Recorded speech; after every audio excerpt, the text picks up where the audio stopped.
வணக்கம். த.வே.க தலைவர் விஜய், எம்.ஜி.ஆர். ஜெயலலிதா போன்று அரசியலில் செயல்பட வேண்டும்.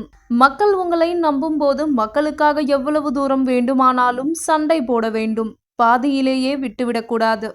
மேடையில் தெலுங்கில் பேசும் போது புஷ்பா பட பாணியில் செய்கையுடன் பேசினார்.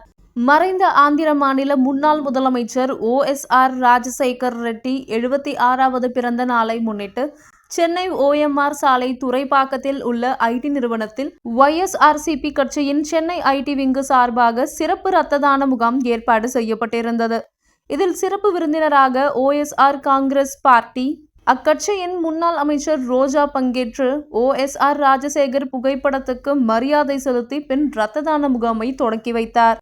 நிகழ்ச்சிக்கு செய்தியாளர்கள் சந்தித்த ரோஜா, இன்று ஓ.எஸ்.ஆரின் 76வது பிறந்த நாள். ஒய்.எஸ்.ஆரின் பின்னால் நாங்கள் இருப்பது எங்களுக்கு பெருமை. இன்று இரத்த தான முகாமில் கலந்து கொண்டு முகாமை தொடங்கி வைத்தேன். ஒய்.எஸ்.ஆர். மறைந்து 16 வருடங்கள் ஆனாலும் அவரை நாங்கள் கடவுளாக மனதில் வைத்துள்ளோம். ஏழைகளுக்கு நல்லது செய்ய வேண்டும் என்ற ஓ.எஸ்.ஆர்.ஐ பின்பற்றி ஜெகனும் நடந்து வருகிறார். டிராமா ஆர்டிஸ்ட் பவன் கல்யாண் மற்றும் பொய்யான பேச்சை பேசி முதலமைச்சராக இருக்கும் இ.வி.எம். பாபு அவரை நாம் பார்த்து கொண்டுதான் இருக்கிறோம். ஆந்திராவில் இ.வி.எம். இயந்திரத்தை ஹேக் செய்துதான் வெற்றி பெற்றுள்ளார்கள். ஆந்திராவில் இ.வி.எம். கவர்மெண்ட் தான் ஆட்சி செய்கிறது. தேர்தல் வாக்குறுதி எதையும் நிறைவேற்றாத அரசாக ஆந்திர அரசு செயல்பட்டு வருகிறது.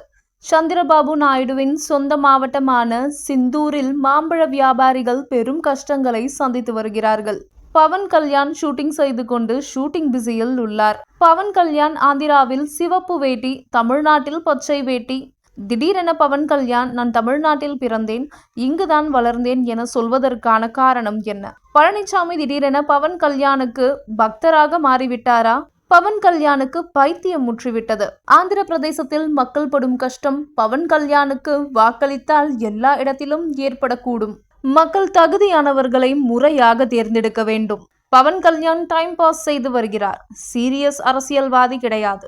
எம்.ஜி.ஆர்., என்.டி.ஆர்., ஜெயலலிதா உள்ளிட்டோர் அரசியலுக்கு வந்ததற்கு பிறகு படத்தில் நடிப்பதை நிறுத்திவிட்டார்கள். இப்போது சினிமாவில் இருந்து வருபவர்கள் டைம் பாஸ் பாலிடிக்ஸ் செய்து வருகிறார்கள். சினிமாவில் இருந்து வருபவர்கள் மக்களை ஏமாற்றுகிறார்கள். சினிமாவில் இருந்து வருபவர்கள் மக்களுக்கு நல்லது செய்ய வேண்டும் என்றால் ஃபுல் டைம் பாலிடிக்ஸ்க்கு வர வேண்டும். நடிகர் விஜய், எம்.ஜி.ஆர்., ஜெயலலிதா, என்.டி.ஆர். மாதிரி செயல்பட வேண்டும். மக்கள் உங்களை நம்பும் போது மக்களுக்காக எவ்வளவு தூரம் வேண்டுமானாலும் சண்டை போட வேண்டும். பாதியிலேயே விட்டுவிடக்கூடாது. சினிமா ஆர்டிஸ்ட் பப்ளிசிட்டி உள்ளது. அதனால் அவர்கள் செய்யும் கெட்ட காரியங்கள் வெளியாகி விடுகிறது. அவர்கள் செய்யும் நல்ல காரியங்கள் பெரிதாக வெளியே வரவில்லை. ஒய்.எஸ்.ஆர். காங்கிரஸ் 2026 தமிழ்நாட்டில் போட்டியில்லை.